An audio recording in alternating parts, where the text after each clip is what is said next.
Hi, I'm James Naylor Green, professor of Brazilian history and culture at Brown University and the national co-coordinator of the U.S. Network for Democracy in Brazil. This program is part of the Democracy Observatory and is supported by the Washington, Brazil office. This is Brazil Unfiltered. Today, I have the pleasure to speak with Vânia Penha-Lopes. Professor Lopes is a native of Rio de Janeiro and a professor of sociology at Bloomfield College in New Jersey. She is also co-chair of the Brazil Seminar at Columbia University and a former member of the executive committee of the Brazilian Studies Association. She graduated from the Universidade Federal do Rio de Janeiro with honors and from the New York University with a master's degree in anthropology and a doctorate in sociology.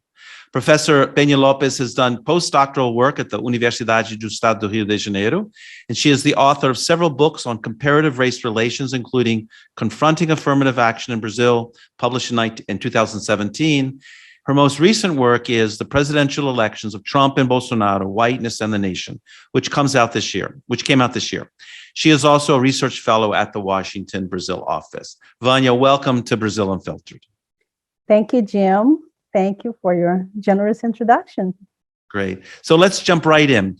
As a Black woman, originally from Rio, but with a successful academic career in the United States, what is your overall assessment of the current situation in Brazil? That's a big question. Yeah, I was going to say, let's start out with an easy question, right? I think it's a very appropriate question because I always think of myself first as Black, and then a woman. And I look at the situation of Blacks throughout the world, and I see that it's characterized by successes and then turning back because history is not linear, life is not linear. So it concerns me that a population that is descendant of people who created a country on their backs, with their arms and legs, but also with their minds, also with their heads, that are still having to look over their shoulder. I'm talking about the indiscriminate murders of Blacks in Brazil, because it's not only in the United States that we have to keep telling people that Black lives matter. So when it happens here in the United States, for example, George Floyd, it gets international coverage. Everybody is rightfully outraged, but it happens in Brazil every day. And I remember growing up, and I grew up during the dictatorship, how at the end of the day at rush hour, people would be standing at the bus stop waiting for the bus. The buses would be crowded. People were going home. These were workers. And a military police car would stop and ask for documentation, ID, because we know that in Brazil, you have to walk about with your IDs on you at all times. But they would only ask Black men for their IDs. Either that, or they would get on the bus and just go and approach Black men and ask them for ID. And I could see, even as a little girl, I could see, their expressions, and it's like we have to prove that we are not malandros, that we're not criminals, that we are law-abiding citizens. But everybody else, the robber could be white, he would not be asked for his ID. And so that has changed to a certain extent, because on the other hand, every day we hear of these cases of, unjustified murders. And now with the internet, now with social media, we are bombarded with the news. So it's not that it didn't happen before, it's just that now it's very much in the open. And I think it's a concern. So you wrote a book recently that was just published this year comparing the election of Bolsonaro to Trump, Whiteness and the Nation. So let's just talk about that. There it is. tell us about the book, why you decided to write the book, and what does the book tell us about the reality in Brazil and in the United States? I've studied race relations. I've been interested in them since I was 14 years old. That's why I went and studied social sciences and anthropology and sociology at university. And but then after I finished confronting affirmative action in Brazil, I was thinking, I want to study whiteness now, because the reason race relations are focused on non-whites, on blacks, and racial inequality is because whites determine who is white, who is not, who is black, who is not, who can get in, who must be left out. So I got into that, but I didn't have a focus. It's like, well, what should I focus on? And then I went to vote, and I voted in New York City. Well, I live in New York, and so in New York is where people from New Jersey, from the tri-state area, vote. And so I was standing in line, and I saw those. This was voting in the Brazilian elections. Yes, in 2018. And so this is the first round, October. And I'm standing there, and the line is huge. And then all of a sudden, I started hearing 17 in Portuguese. And I looked out, and it was these women, Brazilian women, wearing shirts. That the shirts were black with sayings in green, I think, but it had a picture of Bolsonaro and written underneath, "Make Brazil Great Again." And I was like, well, I have to write about this. It was like that aha moment, because it was so much. Obviously, it was a copy of Make America Great Again, only instead of red, it was black and green, and it was shocking to me also because those women in the United States would not be considered white, right? In Brazil, they might, because we know how much more fluid racial classification is in Brazil. But in the United States, they might be called Latinas, right? Because in the United States, they think of blacks only people from the United States, and then the non-whites from other areas, oh, maybe you're Latino or something else. And I went back to 2016 to the U.S. presidential election, but I also went back to my upbringing, to living in Brazil, and when I was little, I knew of cases of people who was like, I am not black, I am white. No, I'm going to show you my birth certificate. And the person could be super dark, but see, it says white here, therefore I'm white. And so I thought of the eugenist movement, which was popular not only in the United States, but also in Brazil. And this desire that Brazil has of being white, all the while knowing that it's so black, that it's, that has the largest population of African descent outside of Africa. So all of that, I was like, I have to write this. And that's how it started. And so what I do in this book is trace parallels between the two histories of the two countries and of the two men. Because my argument, looking at the history of both countries, is to say that neither of them were unconventional, because both of them were, their campaigns were based on like, these two men are different, right? Trump is not a regular politician. Bolsonaro is, we're getting something new here. And my argument is, no, they're both products of this long history of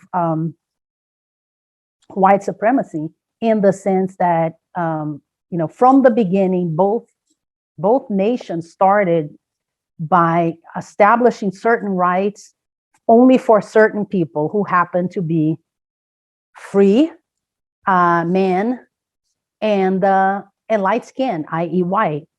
And so the thing is, the ones who were not given those rights didn't take that line down. So it's a history of struggles.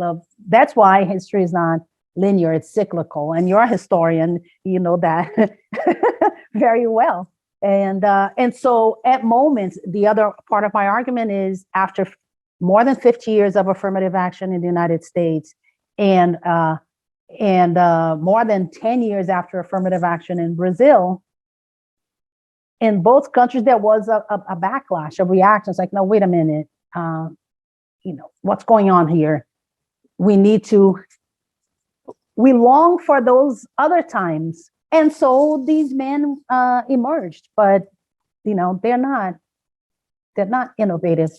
So part of your argument is that Trump is a product of the reaction towards the social movements of the 50s and 60s, the civil rights movement, the women's movement, the LGBT movement, Latino activism, immigrant rights, other questions, in which people wish to kind of ignore or suppress or turn back the clock to a period in which white people and a nostalgic, theoretical, idyllic nation existed before these other groups started kind of ruining that American dream.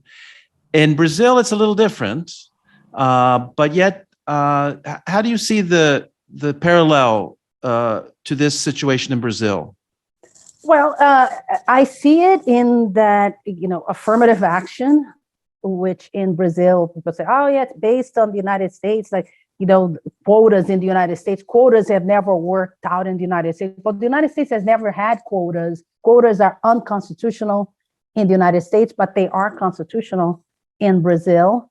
But it's the same idea. It's the idea that we have to pay attention to these groups that have been ignored throughout history. We have not gotten, equity. And so in the case of Brazil, the situation is more difficult because one reaction to affirmative action was, but who is Black here? We're all Black in a sense because we are all mixed. So the difference is that Brazil had this myth, this ideology of racial democracy, which comes in handy when underprivileged groups fight for their rights. But when it's not, let's say it's a period of quote unquote stasis, or then there will be racial inequality, but we're not going to talk about it. Then when the groups rise up and react to that, but we're all mixed. My great grandmother was Black. Oh, I have an Indian grandmother who was picked up from the tribe by her hair. Lots of people have the story. Therefore, there should not be affirmative action here, because then everybody should get affirmative action. That's the argument in Brazil. Whereas in the United States, the argument is we're losing ground here, whites, right? Because white historically was so much more defined in the United States, who was white, who was not. In 2010, I was asked to write a column for one of the mainstream papers in Brazil about the elections. And at the time, I made the argument that one of the issues that was really upsetting Brazilian voters was some significant changes that had occurred, although one could argue that they are not structural changes, but almost reforms that were addressing issues but not tackling the underlying causes of them. But one of them was the ability for people to go to the university, and we'll talk a little bit about that later in the program. The other was an economic mobility in which, for the first time, low-income people, mostly of color, were able to afford traveling on the airplanes from their family, visiting their families in other parts of the country, or demanding a better labor conditions, which ultimately were protected by domestic workers getting workers' rights for the first time, and guaranteeing a certain kind of level of conditionality. And so when I made that argument, several of my friends said, well, no, that's really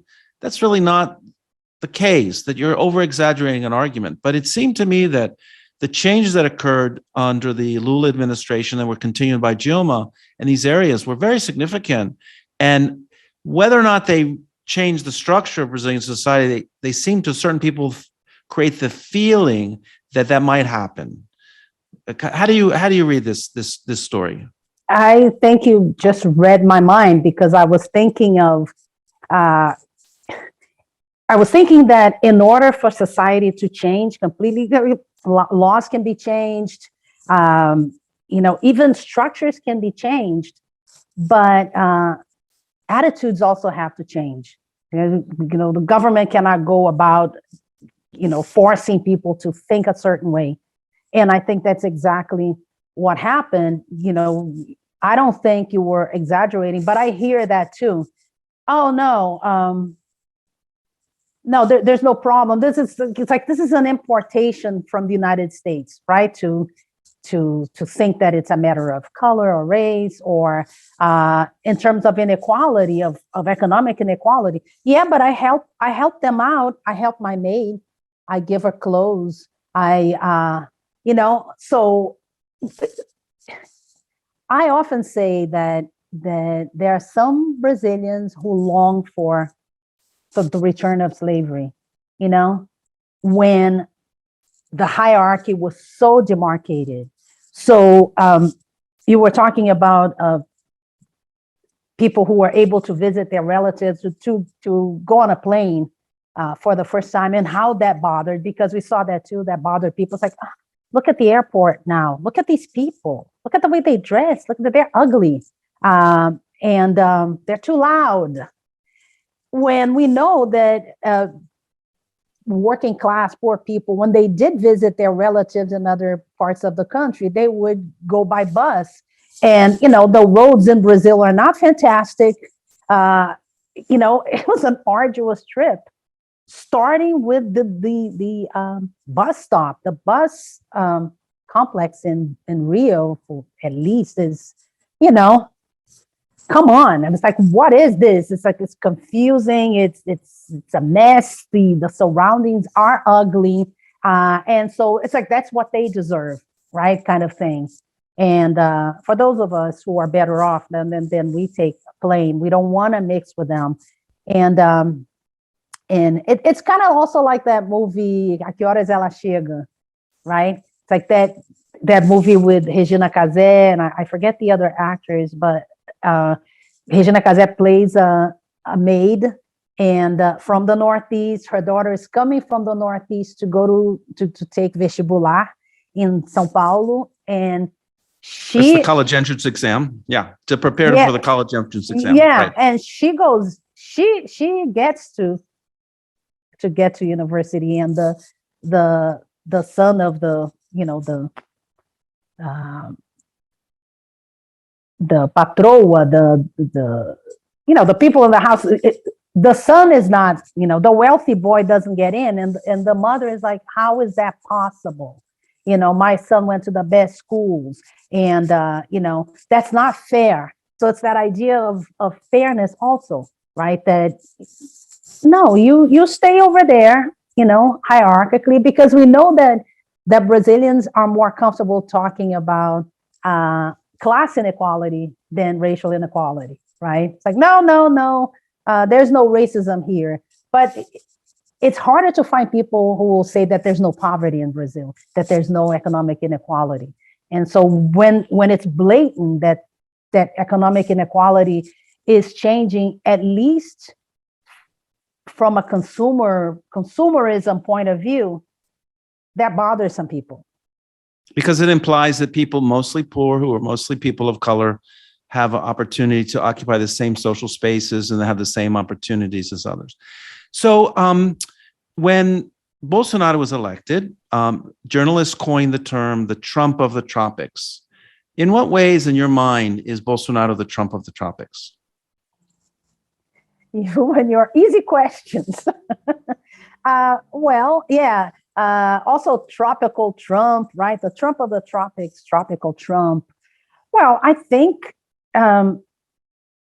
Bolsonaro has given indication more than once that Trump is an idol of his, right? So he has, I think, emulated some of Trump's ways of thinking, even words, and even collaborators. right? Because Steve Bannon was part of, was an articulator of Trump's campaign, and he also spoke very positively about Bolsonaro when Bolsonaro was campaigning, that he was a brilliant man, and has a relationship with the family. So this week, one of my classes, they are reading my book, and then one of the students made the comments like, "Wait a minute, so they were both married 3 times, and they both have 5 children."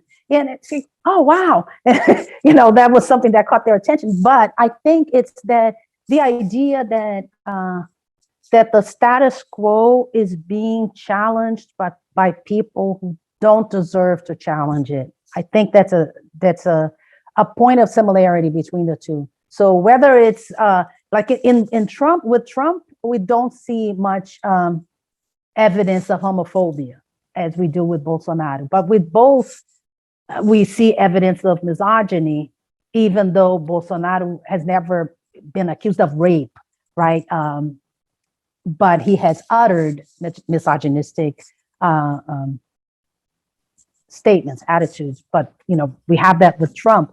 We have it with Bolsonaro. It wasn't so much the immigrants, right, as it was with the nativism of Trump wasn't as present in Bolsonaro's speech, but the idea that that these people who are demanding these rights, why should we give it to them? It's like indigenous rights and quilombolas, that famous speech. They're worthless.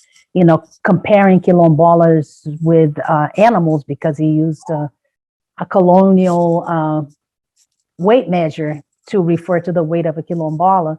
So, and I think it's fair to assume that Bolsonaro wanted to be kind of like the Trump of the tropics.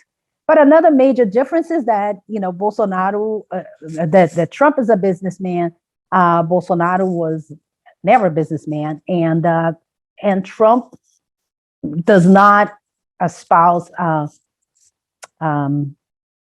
defense of torture and a dictatorship in the way that Bolsonaro does.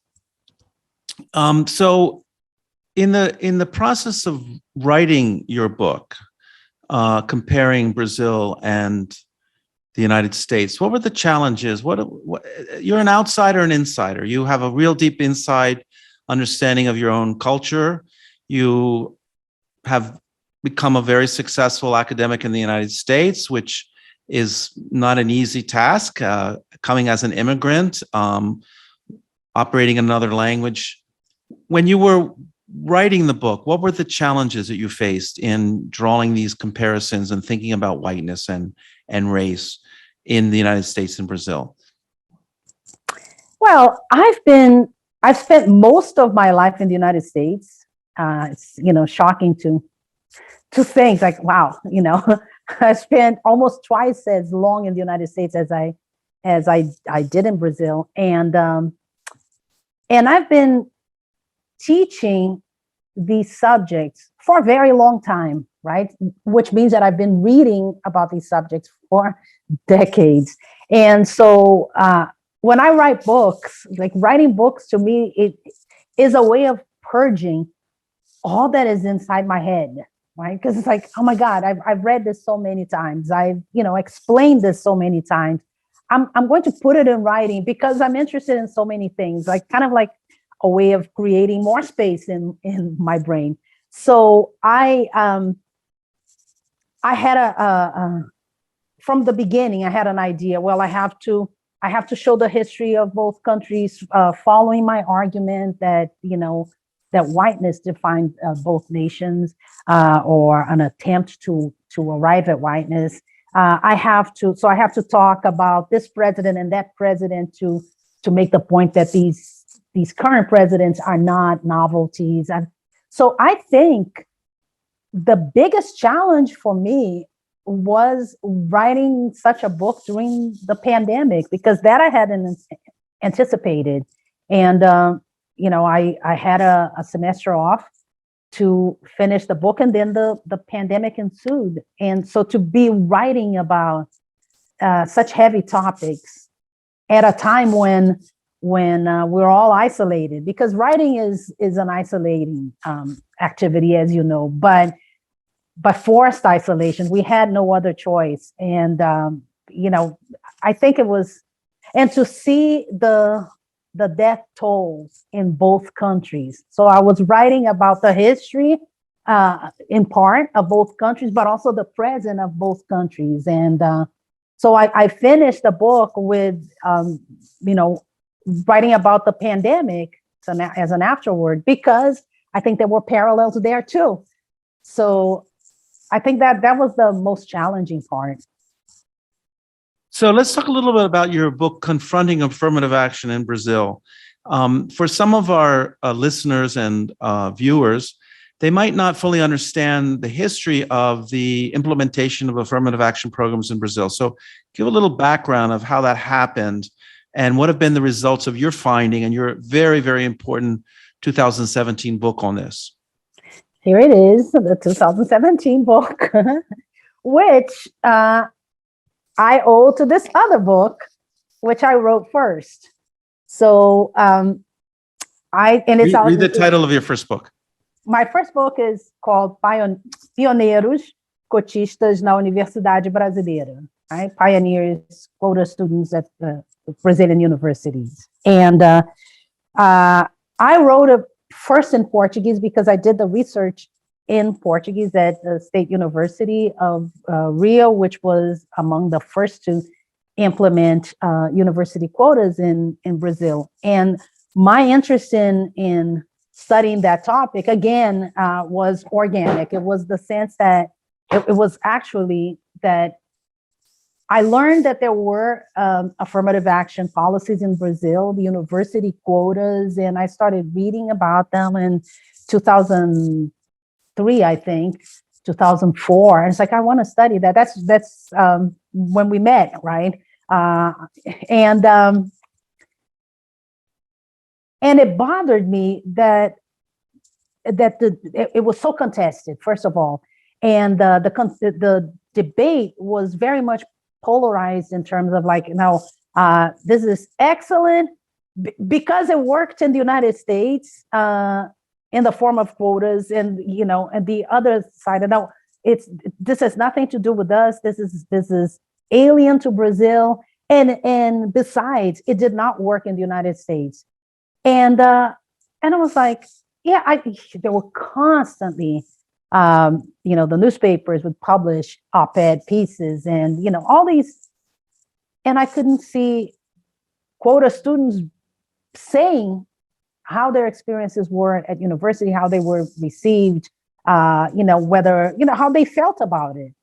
Let's step back for a second so that the listener and viewer understand. So when the State University of Rio de Janeiro organized the program, what were the guidelines in the program? How was it set up? Because it's a little different from the United States. So how did they set it up? Well, they set up a percentage of the entrance slots, because in Brazil, to get to university, you have to take the college entrance exams and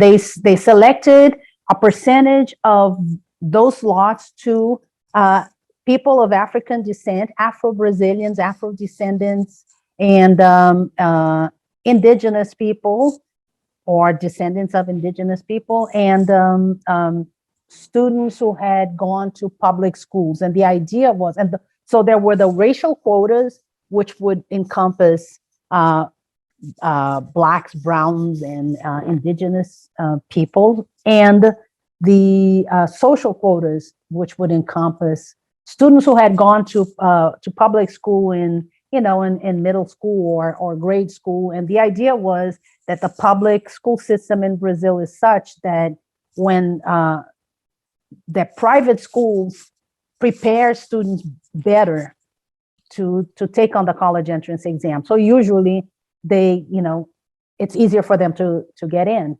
So the social quotas would take that into account. And so when the debate started, from the beginning, the problem was always with racial quotas, not nearly so much with social quotas.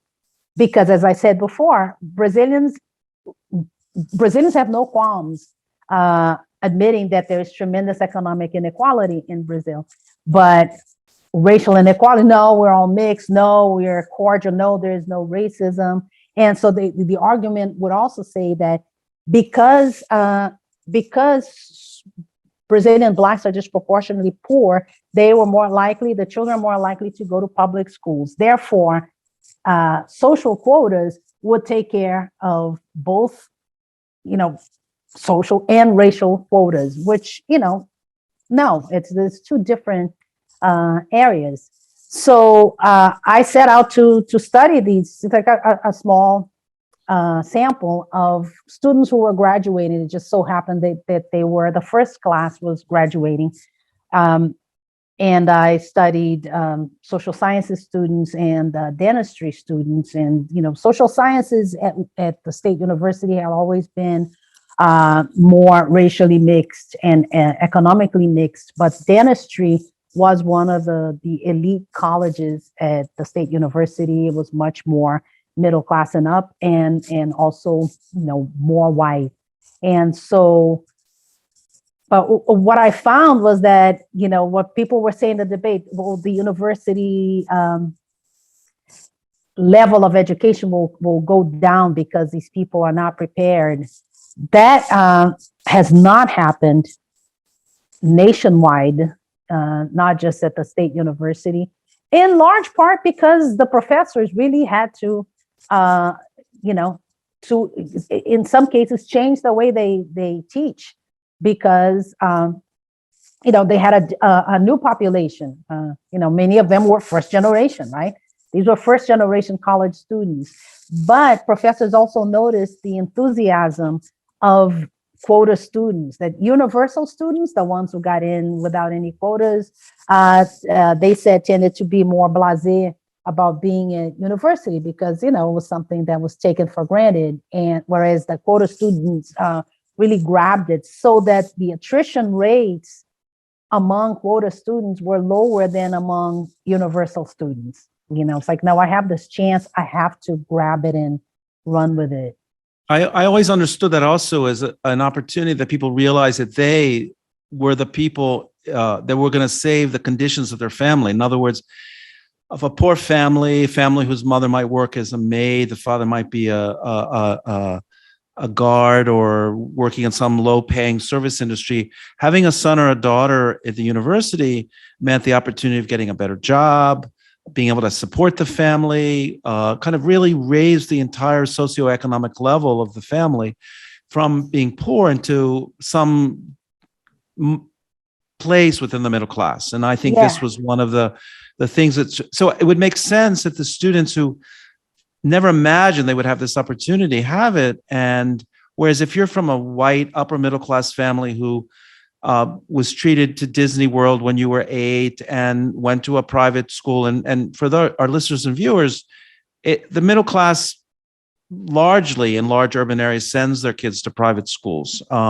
It's part of their expenses, which makes sectors of the middle class also resentful of the social economic situation because they feel that they're spending all this money on their kids, getting them into private schools to get into the free universities. And then if they don't get into the free universities, we've wasted all of our money on them. So, what have been the actual findings nationwide about affirmative action programs? Have they been successful? Yes, they have. And I just wanted to comment on what you said about, the opportunity to get a degree and enter and experience upward mobility, because that was a counter argument when people said, oh, affirmative action doesn't work. And as a matter of fact, it didn't work in the United States. Yes, it did, because what affirmative action did here was create a Black middle class.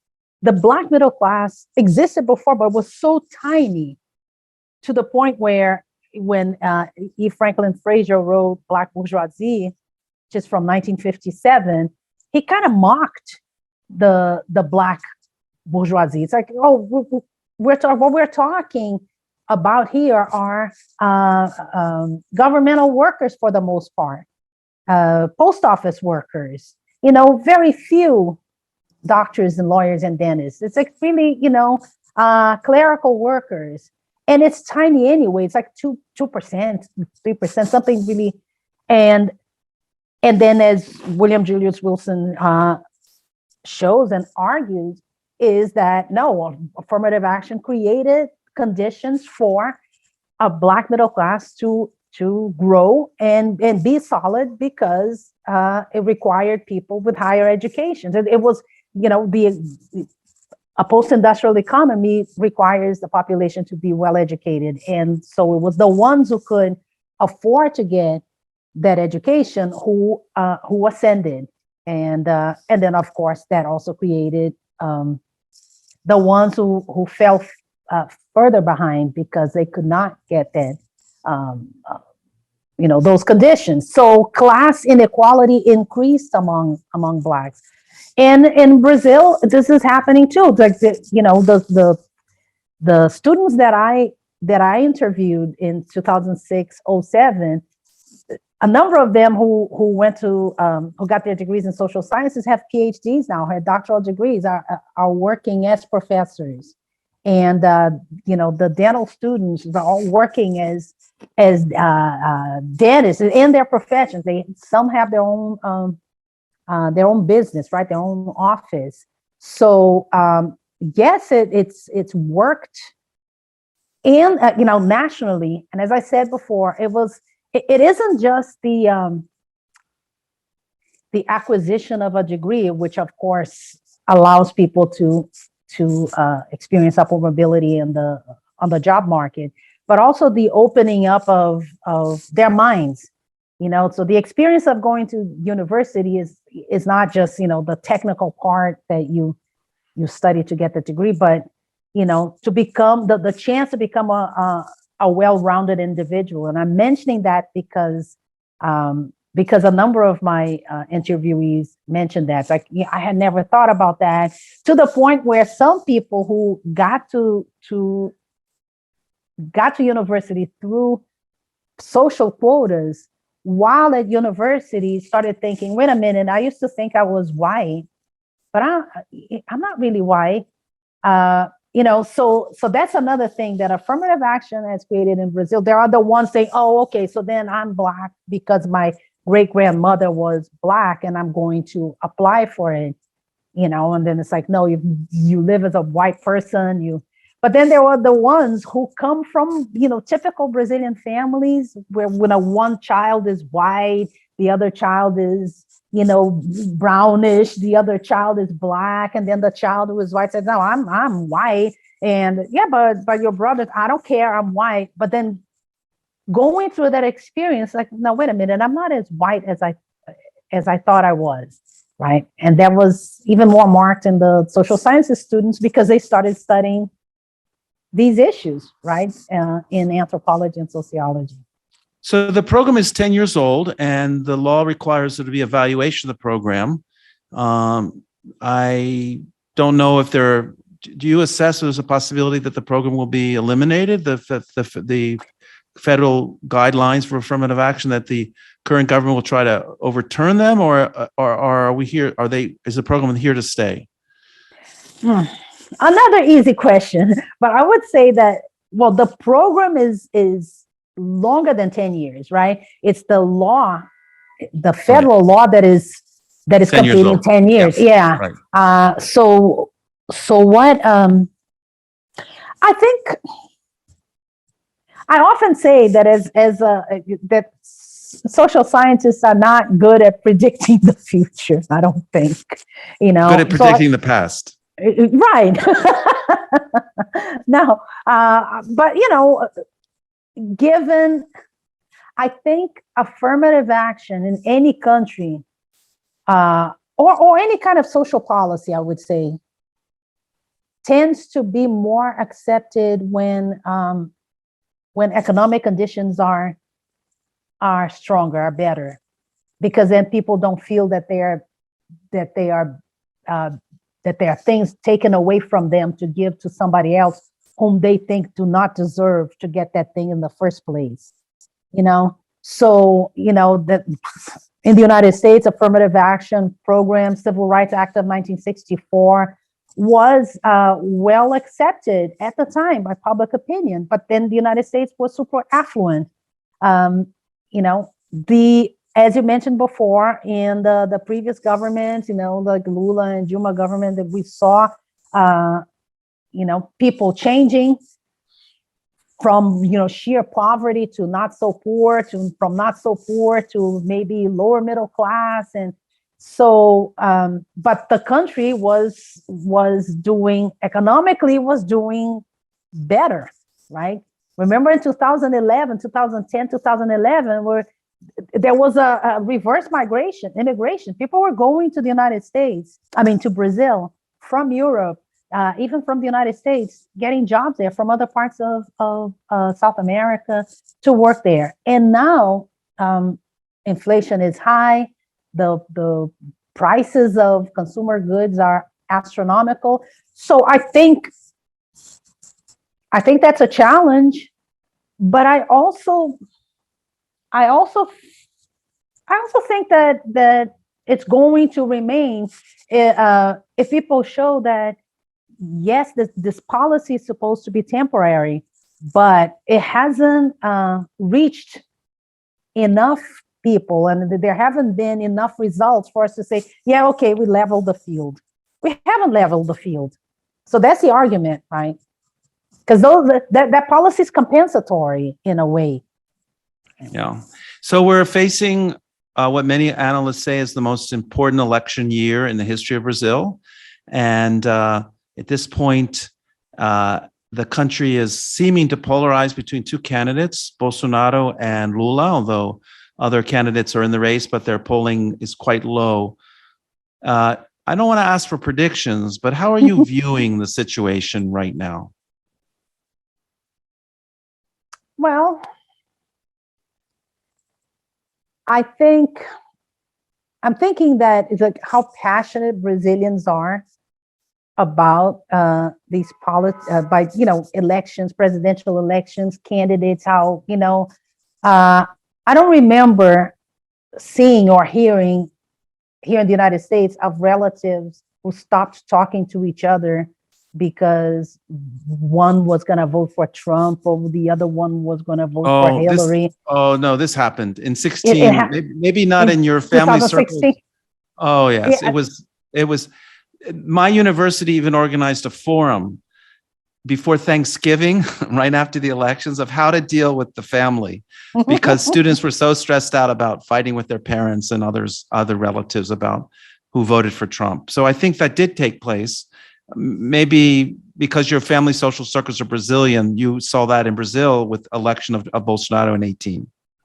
But even before that, with Dilma and ISU, it didn't start then. And then I know people who to this day don't talk to their siblings.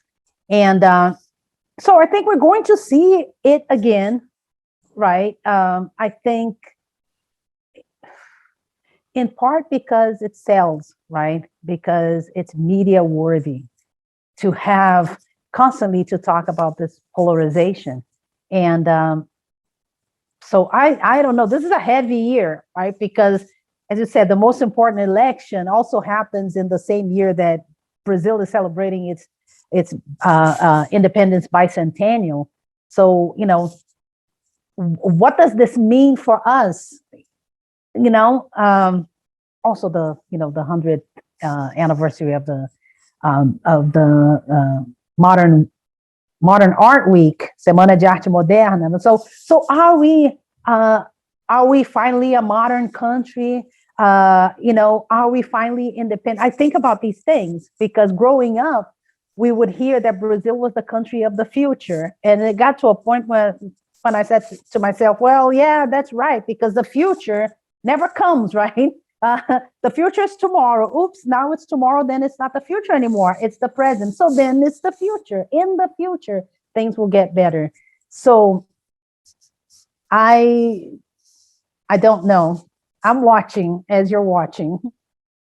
Nervously, I joke that people who are observers of Brazil should invest in tranquilizer companies, because I think people are going to need them in the second half of the year just to get through the tension around the elections. Vânia, I want to thank you. Exactly. You can recommend one. I'm not a doctor, so I can't prescribe. But Vânia, I want to thank you so much for joining us on Brazil Unfiltered today. It's been a pleasure to talk to you. Every time I run into you, it's always a great moment. And I look forward to seeing you soon in New York. But in the meantime, thank you so much for joining us today. Thank you, Jim. And yeah, thank you for this opportunity. And I'm as you mentioned it, as I run into you, and I thought, and we've run into each other in so many places, in Rio, in New York, and on Rhode Island, New Orleans, and so we're running into each other around the globe. Will you be in Rio this summer? Oh yeah. Well, then we'll definitely have to arrange to get together in Rio, because I'll be between Rio and São Paulo all summer. Okay. Oh, all right. Great. Thank you, Jim. Thank you so much. Take care. You too. I hope you enjoyed the interview. Brazil Unfiltered is part of the Democracy Observatory and supported by the Washington, Brazil office. If you missed our live broadcast of Dialogues for Democracy, in which experts talked about the integrity of the Brazilian elections, you can find the video on the event on this channel. And if you are watching on YouTube, don't forget to like the video. If you have not yet subscribed, please do so. And if you are listening on Apple Podcasts, please give us a 5-star review to help other people find the program. Until next time, até a próxima.